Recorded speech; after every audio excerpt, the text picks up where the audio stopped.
Last in the state, we were last in the county. Where's he at? The girls softball team was first in the state, Frank. And let me tell you why they were first. Because you weren't the coach. That's why. They were united. They weren't divided like you're doing to us here. He's not here. That's the point. Let's see, Bob Wassel asked about air pollution. Throwing up in there. What about offset credits? When your numbers get up there and they're ready to go to the top, can you go and buy credits so you could keep going from another company? Well, what are offset credits? Good question.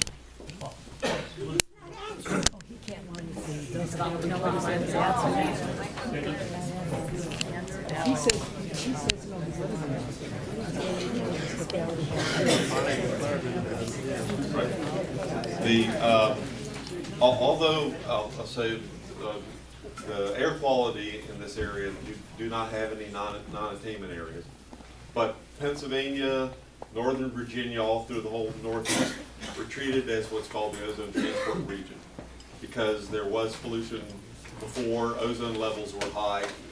Those levels have come way down. We have much better air quality today than when I started in the 70s, helping to clean up the environment.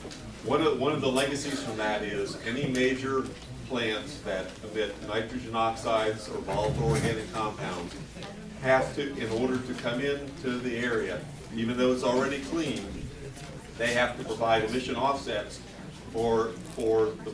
they have to purchase emission offsets that other people have made reductions to completely offset their emission footprint for nitrogen oxides and volatile organic compounds. This has nothing to do with compliance emissions at all. This is not a purchase to pollute. This is where you completely offset, and compliance is a whole. You don't buy them at all from another company when you're getting close to your limit in any kind of poison that you're putting. No, absolutely not. No. No.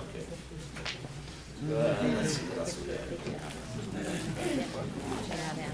In that Connecticut plant that blew up in 2010, 6 people were killed, 50 were injured. OSHA, what we had here? OSHA had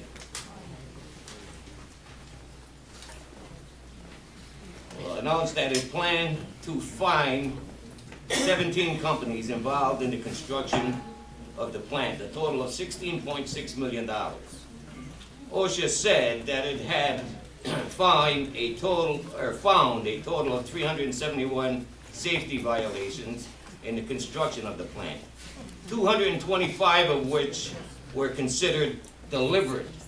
What are you plans to, are you going to have any kind of mental health problems here or terrorist problems, or what are you going to do to make sure that you have the right people working there? Let me address the plan in first. That was a project that was put together by a company called Clean Energy, Right. and Orange and Rockland was the contractor. And what happened there was they were actually using natural gas to clean the pipes, which is now a violation of the law. At the time, it was a violation of their own procedures. And they were doing that with other construction activity going on the site, like welding and things like that. And there was a supervisor, from another crew on site, directed them to stop. They didn't. And he said, "I'm getting my men out of here." And he started to leave. And as he was leaving and trying to get his men out, that's when the explosion occurred, because they were venting gas into this giant building, and a spark went off and it exploded. Human error. It was more than that. It was egregious human error. Well, what safety measures are you people going to do for your plant? We're in discussions with a very qualified contractor. Who is it? Who's going to follow. I'm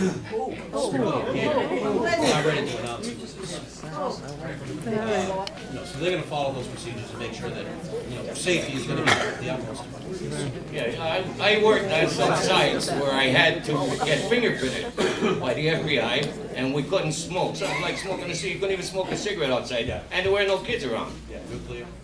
Yeah, well, this is what I'm worried about. I wanna make sure that the workers are prepared. That you Oh, yeah, have no, people. absolutely. Yeah, they will definitely be prepared. That's one of the criteria that we use in order to select the contractors. They have to have the experience, they have to have the safety protocols. They're gonna do it in a safe. Well, no, I just heard here too, recently you guys were doing some core drilling up on the property site. Did you use union people up there to do those core drilling jobs?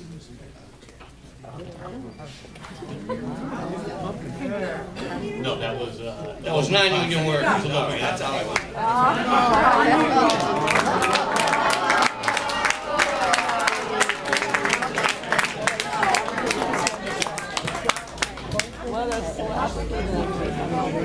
just to add to that, I mean, I don't know what your question was headed this. The core drilling that was done recently was by a local contractor, that specialized in that type of work. They weren't union though, right? That's correct. So already you broke your sweetheart deal with the union. We don't have a sweetheart deal with the union. We have said, and I think it's important, we have said that our EPC contractor that will have the major contract for the project will be union. Corey? I'm sorry.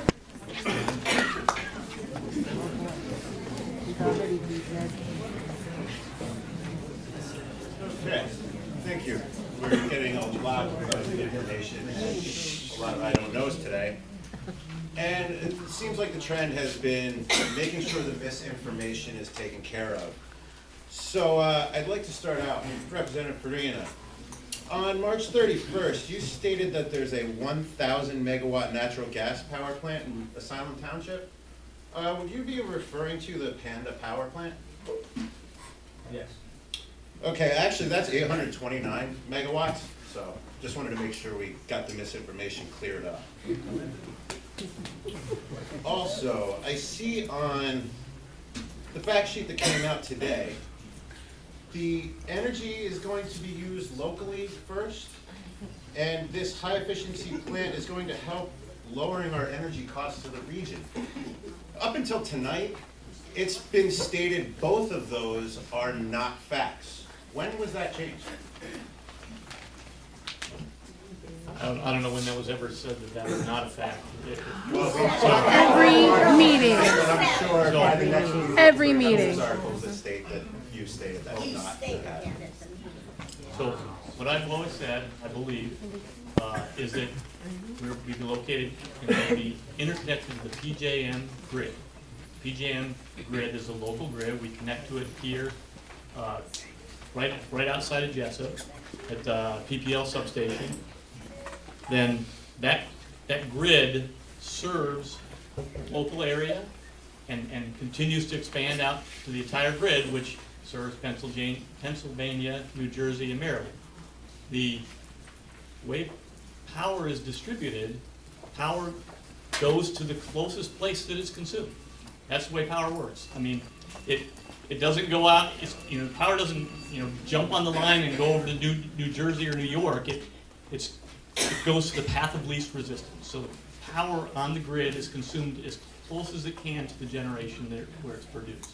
Okay, so then, by this statement that it's gonna help lower our energy costs, that means we're gonna see PP&L drop our bills. By how much? So, No. It's an honest question, you're using it here as a fact, so what that means is that we will be able to produce power less expensively than existing resources that are less efficient, and that will put downward pressure on energy prices.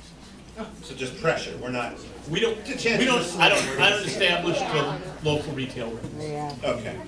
We're gonna now have the to buy three- that then. We're gonna have to buy that power.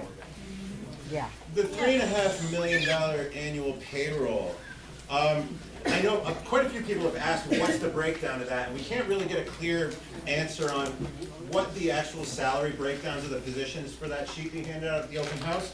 But I also have another question out on top of that. That $3.5 million, does that also include all of the employees' benefits? Or is that $3.5 million the take home? That includes benefits as well. That's an annual payroll for the 30 employees. Okay, so then the take home is probably gonna be closer to half of that, right? Probably about, I think typically we look at benefits as being about 40%, so we divide it by 1.4. It's about 2/3, really. It's not too bad. Actually, and I'll step back to the asylum plan one more time, since it was used as a direct comparison about how great